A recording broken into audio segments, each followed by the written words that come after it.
Đấy, đóng video đấy. Vâng. Vâng ạ.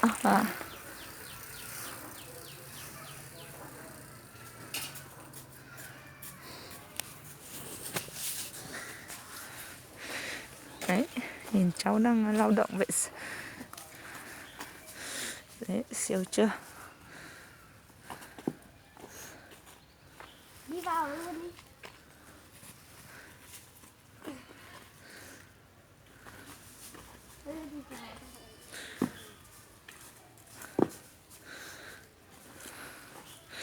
Tí em quay cả hành trình rồi cho bác nhìn. Đây.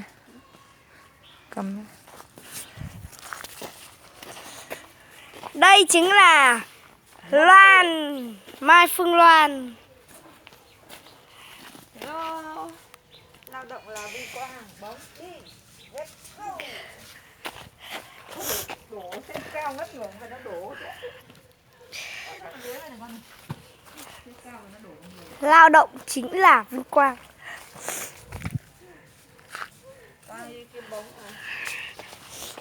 Mẹ tự ra lấy.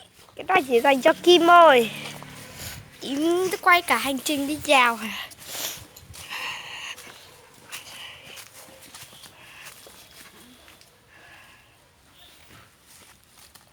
Rồi, rồi tiếp nào.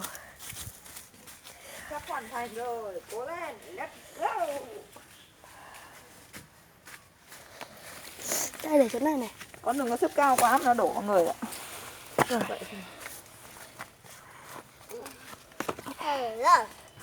Bye bye, bye bye đi. Bấm bye bye với Thanh nào.